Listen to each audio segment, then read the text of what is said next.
Okay, in this session, what we're going to be doing is working on basically review for the Math 098 readiness test, all parts, section A, B, C, and D. Currently we're looking at section A, and section A deals primarily with solving equations. So starting with the first problem, what you notice, you have an equation that's looking to do distribution of a fraction into a set of parentheses. Now most students, as has been my experience, prefer not to deal with fractions if they can could possibly avoid it. So what I typically teach my students is to just go ahead and get rid of the fraction. Now we can do that by multiplying everything in the equation that's not in parentheses. Again, multiplying everything in the equation that is not in parentheses by a common denominator of the fractions. So if I'm looking at 1/3 as the fraction on the left hand side and 1/2 as the fraction on the right hand side, a common denominator would be 6, because I have 2 in the denominator here, 3 in the denominator there. 6 would be the first number that 3 and 2 would both divide into evenly.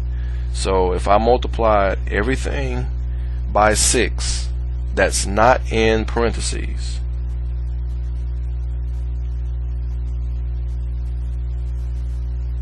which ultimately would be just a matter of multiplying the fractions by 6, I would get 6 times 1, which is 6, divided by 3, which is 2.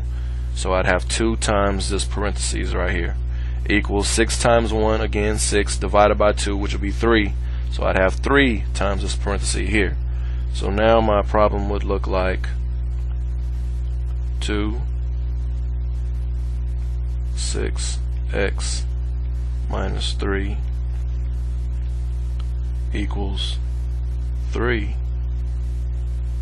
8x minus 4.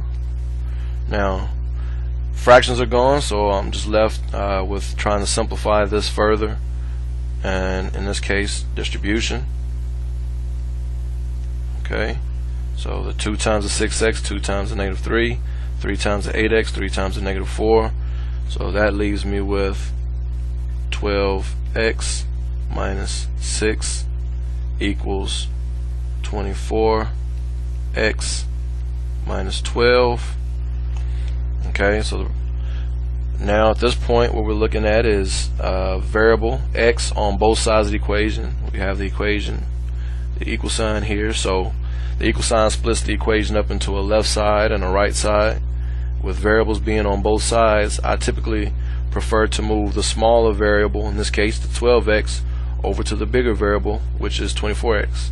So I move by subtracting 12x on both sides.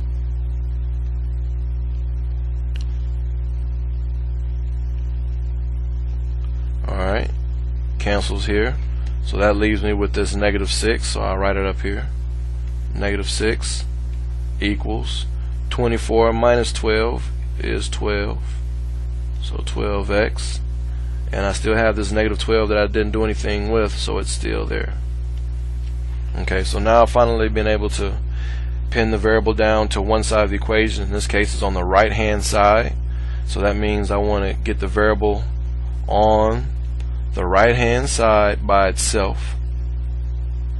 Alright, so in other words, I want this x on the right hand side by itself, so this 12 and this minus 12 here both have to move. So I'll move this minus 12 first because it's detached from the variable, so I'll add 12 to get rid of a minus 12.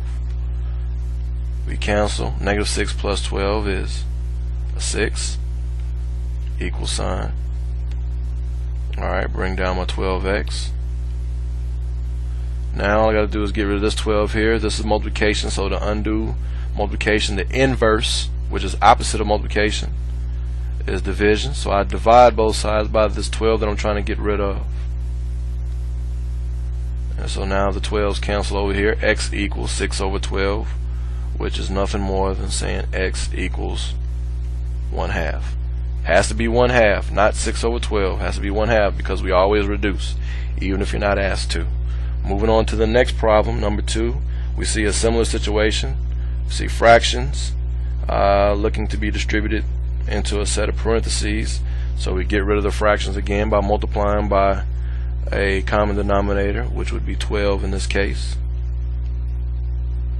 Okay, so multiply both sides, both fractions, by 12. Again, we will multiply everything that's not in parentheses. This is in parentheses, that's why we didn't multiply it by 12. This information, this x minus 4, is in parentheses, that's why we didn't multiply it by 12. Alright, so 12 times 1 is 12, divided by 4 gives us a 3. 12 times 1 is 12, divided by the 3 gives us a 4. So now this problem looks like this.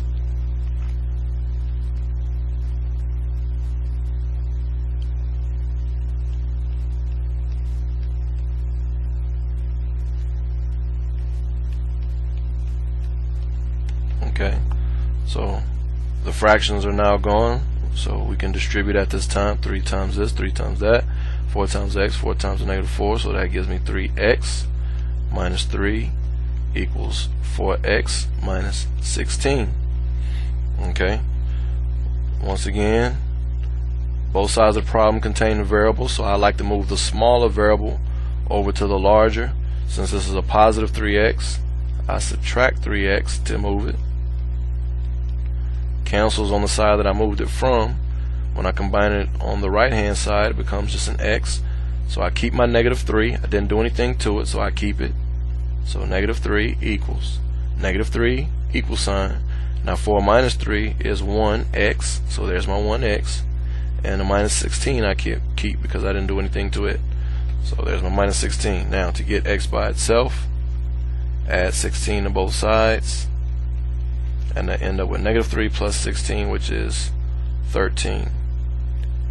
Okay, so x equals 13. There's your answer. 13 equals x, or x equals 13. So there's your answer for problem number 2. Alright, so let's erase this. Take a minute. Scroll down. Alright, so now we're going to look at problem number 3.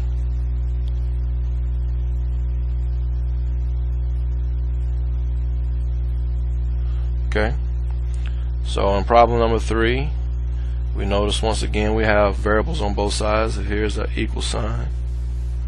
Variables on both sides, so I move the smaller, which in this case would be the 8x, over here to the larger. So I do that by subtracting 8x from both sides. Alright, so that allows it to cancel on this side. That leaves me with a 10x. When I say 18 minus 8 is 10x plus 9, because I didn't do anything with it, equals what was left over here, which is a negative 1.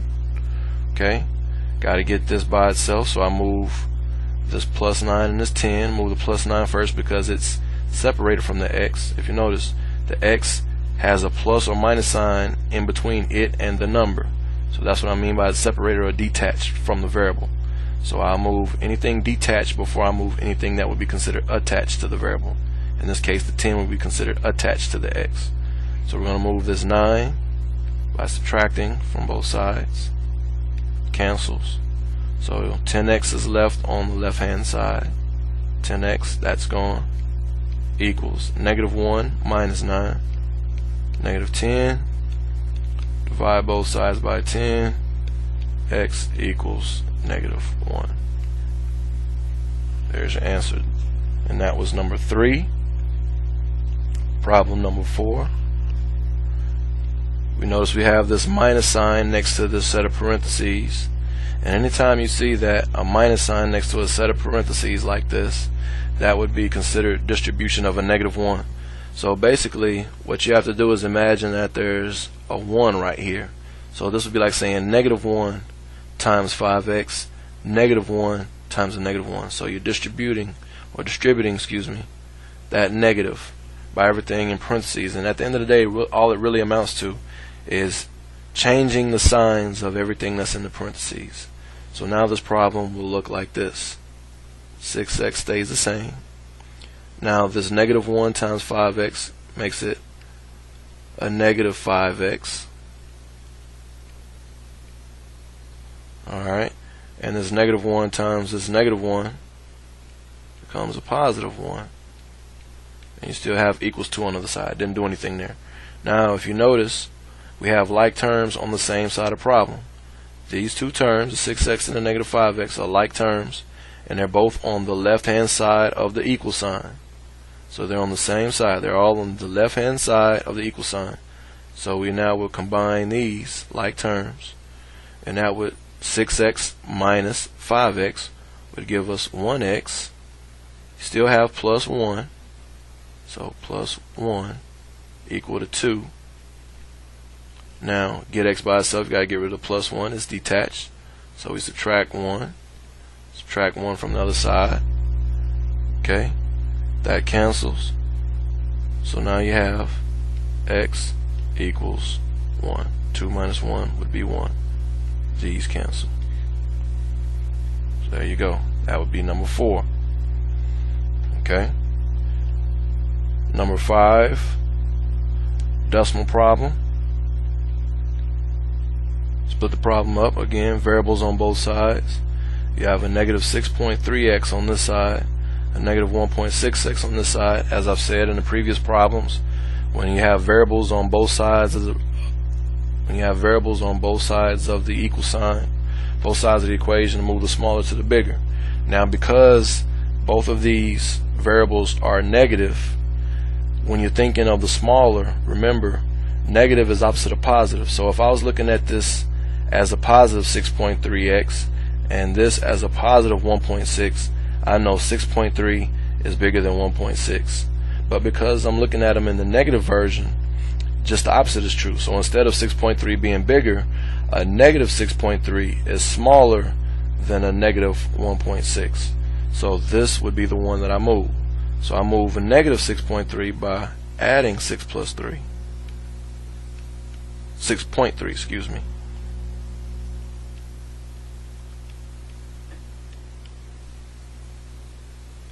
Okay. Cancels there.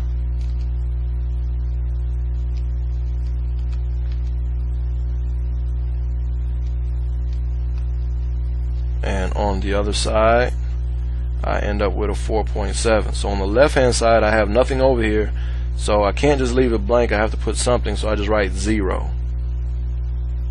Okay, I write 0 for this side. Still have my negative 32.9.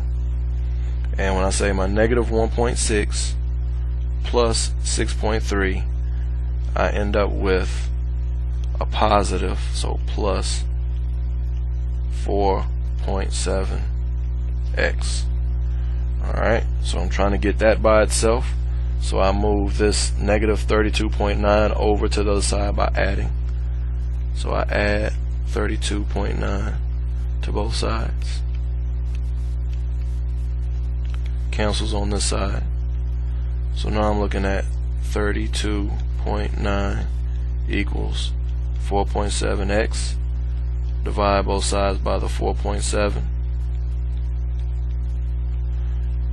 Okay, so I have 32.9 divided by 4.7.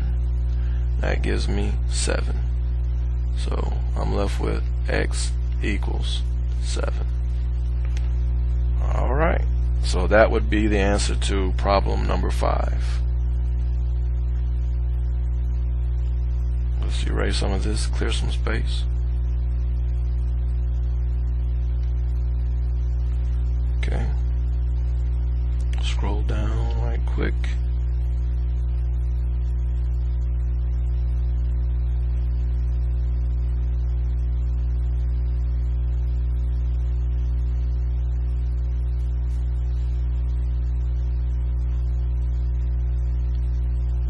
Alright. So let's go here. Alright, so now we're going to be ready to move on to problem number 6.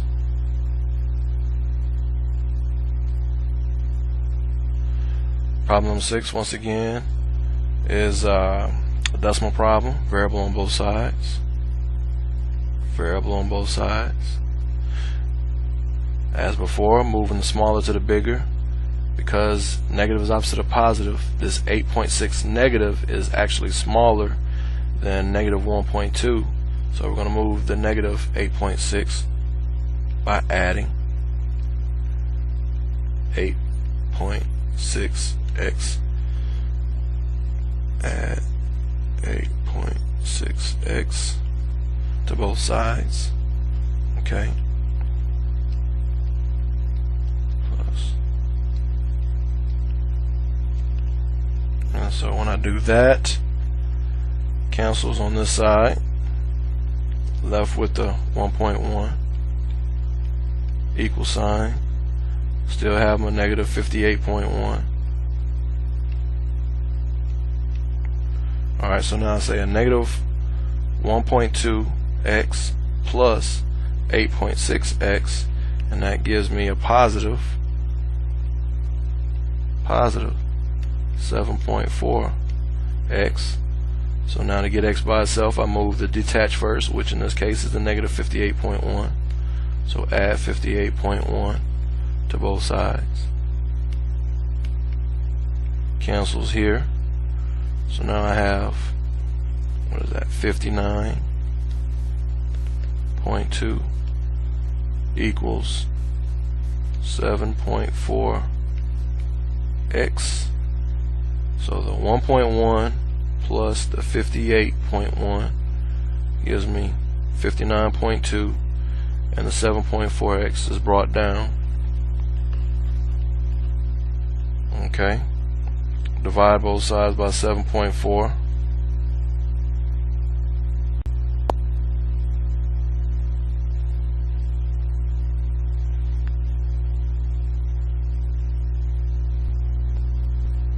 Uh-oh, let me go back. Look like I lost some material there.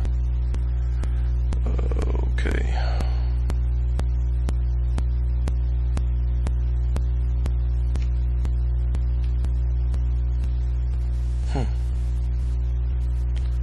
I guess I did lose it. Alright, back to this problem again. So I had to pause. The student came in. Sorry about that. Variable on both sides, moving the smaller to the bigger, so I'm going to add 8.6x to both sides. Add 8.6x to both sides. Cancels here. 1.1 equals negative 58.1. Okay, so that equals a negative 58. 1.1 equals a negative 58.1, and my negative 1.2 plus 8.6 gives me a positive 7.4x. Now I add 58.1 to both sides. Cancels over here. 1.1 plus 58.1 gives me 59.2 equals 7.4x. 7.4, I didn't do anything with it, so I just kept it. 1.1 plus 58.1 gives me the 59.2. Alright, so now at this time I would divide both sides by the 7.4. So 59.2 divided by 7.4 would equal 8. So x equals 8. Alright, answer to number 6. Number 7, simplifying by combining like terms on the same side. So go ahead and combine those. 5x plus 4x is a 9x. So when you simplify, you end up with 5x minus 4, which is what you see over here on the left side, equals 2 plus 9x. Okay. Variable still on both sides of the equation, moving the smaller to the bigger. So minus 5x minus 5x. So that cancels. For 9x minus 5x is 4x. So negative 4 equals 2 plus 4x. Subtract 2. Subtract 2. Cancels. Negative 4 minus 2 gives me a negative 6 equals. Alright, so the negative 6 comes from here. gives me the negative 6 equals, and I keep the 4x. Alright, divide both sides by 4. Alright, so 4 is canceled. X equals negative 6 over 4, which is the same as saying x equals negative 3 over 2, because 2 goes into 4 2 times, 2 goes into 6 3 times. Again, you always have to reduce. So there's that answer. Okay, and then number 8 is a fraction problem like problems 1 and 2 that we saw. Fraction, but this time we don't have any parentheses. So that when we find the common denominator in this problem, we multiply that common denominator, like I said before, by everything that's not in parentheses. So in this case we have a 2, a 3, and a 2 in the denominator, so the common denominator would be a 6. So multiplying everything by 6 that's not in parentheses. Alright, so 6 times 1 is 6, divided by 2 is 3. So that's a 3x. 6 times 2 is 12, so plus 12 equals 6 times 1 is 6, divided by 3 is 2x, minus 6 times 1 is 6, divided by 2, which is 3. So now we've gotten rid of all of the fractions, and we're left with a problem that looks a little bit easier to deal with. Variables still on both sides. Move the smaller over here to the bigger. So I'm going to subtract 2x from both sides. So if I subtract 2x from both sides, it's going to cancel on this side, and 3x minus 2x is going to give me 1x. Still have my 12 equals a negative 3. Again, I subtracted 2x, so minus 2x minus 2x. They cancel, so it just left the negative 3 on the right hand side. 3 minus 2 gave me the 1x plus 12 plus 12. There it is. So now subtract 12, cancels, x equals negative 3 minus 12 is a negative 15. Okay, so there's your answer for problem 6, 7, and 8. So now let's look, I guess, here at problem number 9 and write some of the stuff first. Alright, looking at problem number 9, they're wanting us to manipulate this equation so that it's solved for S2. Currently, the equation is solved for P. Alright, P is what's isolated, what's alone in the positive version. So this equation is solved for P. But what they really want is us to turn around and solve this equation for S2. So if I rewrite the equation, P equals S1 plus S2 plus S3, and I want to solve for S2. Alright, then that means I want S2 on the right hand side of the equation by itself. So if I want to get this S2 by itself, then that means I got to get rid of this S1, and I have to get rid of this S3. Now because S1 and S3 are detached from S2, because there's a variable, not a variable, because there's a sign in between what we want and what we're trying to move, then we use additional subtraction. Now this S1 is positive, so I subtract S1 to move it. If I do it on one side, I have to do it on the other side. So S1 cancels. P minus S1, these are not like terms, so we write it out. P minus S1 equals S2 plus S3. Still want S2, so we got to get rid of the S3. So subtract S3 on both sides. So minus S3. S3's cancel over here. None of these are like terms, so once again we just write it out. So P minus S1 minus S3 equals what's left, which would be S2. So that would be your final answer for that one, number 9. Number 10, currently this equation is solved for V, and they want you to turn around and solve it for b instead. So we're trying to get b by itself. So that means we have to get rid of the 1/3 and the h. Okay, so to get rid of the 1/3, we multiply both sides by the reciprocal of this fraction, the flip of this fraction, which would be 3/1. So multiply both sides by 3/1, which is just 3.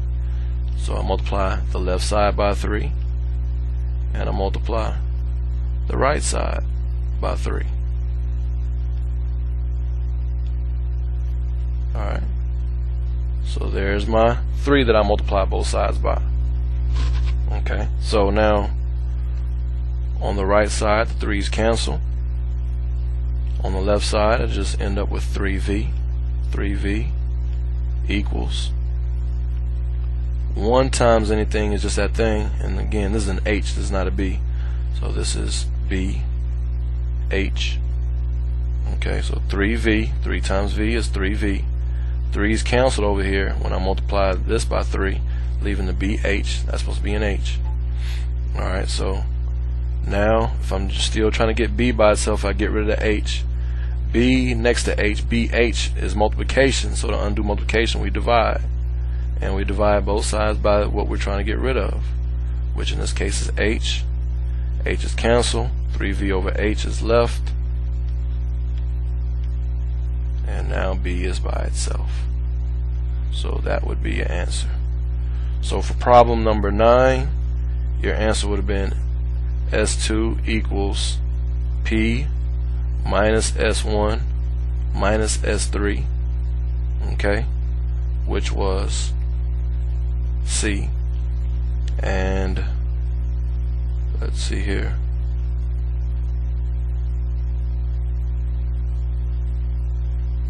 For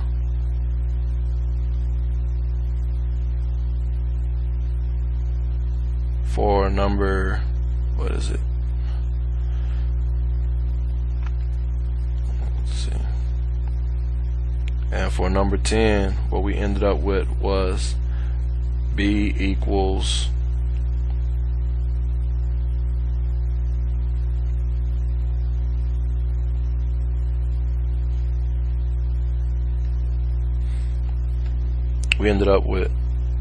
for number 9,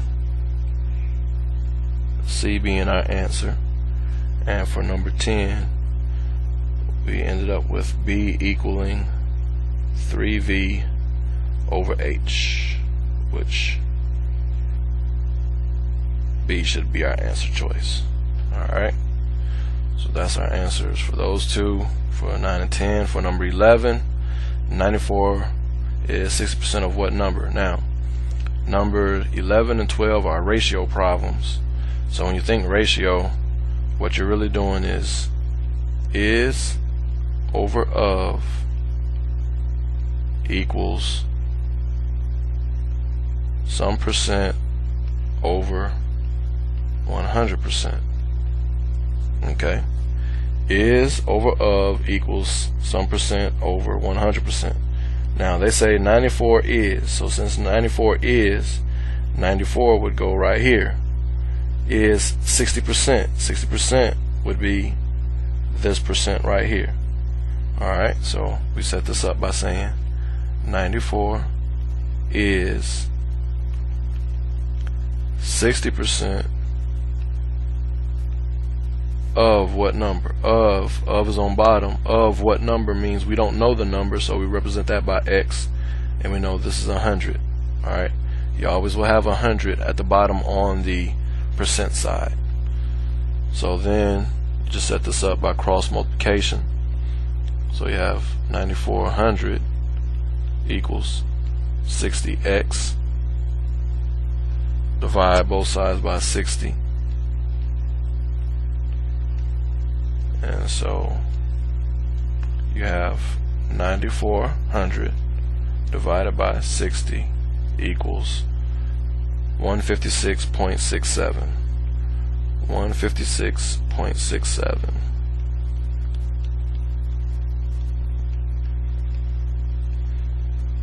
This here which would be A. Okay. Number 9, round the answer to the nearest 1/10 of a percent. Okay, rounding. Alright. And the reason why we said this was 156.67 is going back to 11 right quick. Rounding to the nearest 100. That's important. What we got was 156.666, and they kept going. They want to round to the 100. This 6 right here would be in what we consider the hundreds place. So if we want to see if we're going to round this 6 up or keep it the same, we have to check the number just to the right of it. Now, if that number to the right is between 0 and 4, then this 6 here in the hundreds place will stay the same. But because this number that we circled to the right is greater than 4, so it's a 5 to a 9, then that makes this 6 round up to a 7. Okay, so that's why if you notice over here we have 0.67, because this 6 that circle makes this 6 round up to a 7 in the hundreds place. Alright, so we're looking to do the same thing here for number 12. Is over of still equals some percent over 100%. So they give us 410 is. So 410 is what percent? So now we don't know the percent, so we put the X there. And it's always over 100. And then of 1970. Of 1970. There's your setup. You cross multiply. And when you did that, you'd have 1970x equal to 410, excuse me, erase that,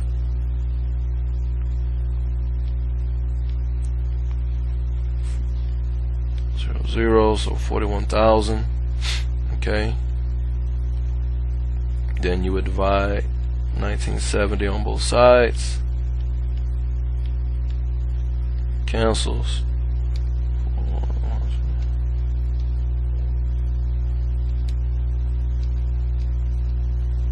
And you'd be left with X equaling 20.812, keep on going, but they want to the nearest 10th. Okay, so the 10th is represented by this 8, first place after the decimal, to the right, first place to the right of the decimal. So 8 would be in the 10th place, so I'll look at this 1. And again, this 1 right here tells me what to do with this 8. Now, because 1 is less than 5, that means this 8 will stay the same. If 1 was 5 or greater, then this 8 would round up to a 9. So our answer becomes 20.8. So D would be the proper answer choice. Alright, moving on.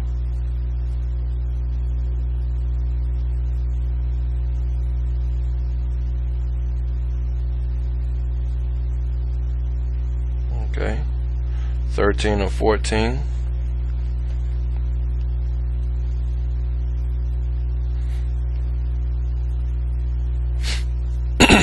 Excuse me.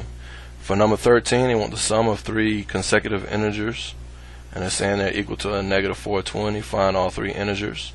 Alright, so what we need to know is for consecutive integers, that means the numbers are, say, back to back to back. So 1, 2, 3, 5, 6, 7, 22, 23, 24. Alright, so 3 numbers that are back to back to back, 3 integers. Okay, and when we're talking about integers, again, we're talking about all whole numbers, 0 to infinity as well as 0 to negative infinity. Alright, so in this case, we don't know what the integers are, but we know the sum of them, the sum, which means add. The 3 numbers add up to equal a negative 420. Now if I don't know what the first number is, I just make it an X. Now let's just, for the sake of argument, say the 3 numbers were 3, 4, and 5. So let's say those were the 3 consecutive integers. Alright, so now if 3 is my first number, how do I get from 3 to 4? How do I get from 3 to the next number in line? Well, all I have to do is say my 3, my first number, plus 1 will give me that next number in line. So 3 plus 1 gives me that 4. Alright, so now I see that 5 is the second number in, or the third number in the sequence. So again, I'm trying to get from my first number to this 5 now. So how would I get from 3 to 5? Well, I get from 3 to 5 by adding 2. So 3 plus 2 is 5. So 3 being the first number, to get the next number, I just add 1 to the 3. That gives me 4. To get the third number, I add 2 to the 3, and that gives me the 5. So that's how I would get 3 numbers consecutively. So now, going back to our problem, if x is the first number, to get the second number, I say x plus 1. This is my first number, x. So my first number plus 1 would give me my second number. Just like we said, 3 was our first number, and our first number plus 1 gave us our second number. So our first number is x. X plus 1 is our second number. So to get our third number, we say our first number plus 2. Okay? So x is our first number. Okay? So x is our first number. X plus 1 is our second number. So first number is x. Second number is x plus 1. Third number, x plus 2. Let's sloppy. Hold on.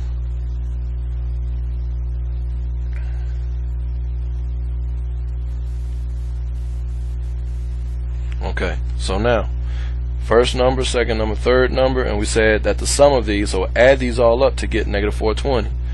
So if I added these all up, so if this plus this one plus this one, it should all equal negative 420.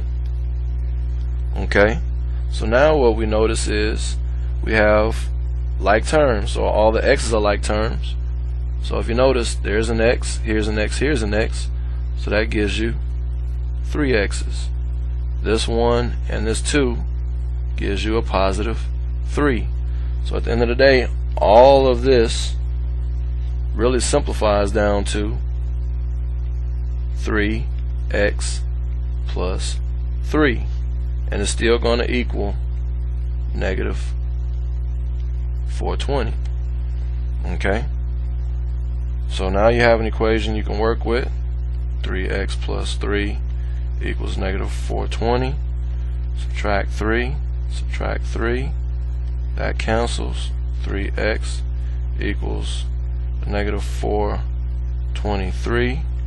Divide both sides by 3. Okay, so negative 423 divided by 3, and you end up with x equals negative 141. Alright, so if x is negative 141, then you know this is your first number. So negative 141 is your first number. So your second number would have to be negative 141 plus 1, right? Because it's x plus 1 for your second number. So if x is negative 141, negative 141 plus 1 would give you, your second number would be negative 140. Okay, because negative 141 plus 1 is negative 140. And your third number, which is x plus 2, would be negative 141 plus 2. So negative 141 plus 2 gives you negative 139.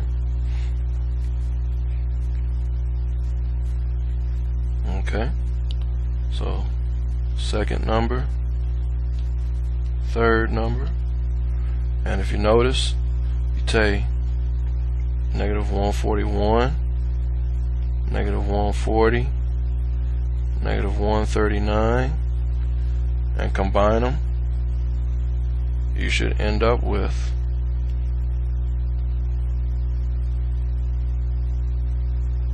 what we were looking for, which was negative 420. Alright, so your answer to this problem should be first number, second number, and third number. You have to list all three of these numbers. Okay, and now the last problem. A rectangle has a perimeter of 114 inches. The length of the carpet is 3 inches more than the width. What are the dimensions of the carpet? Okay, talk about a rectangle.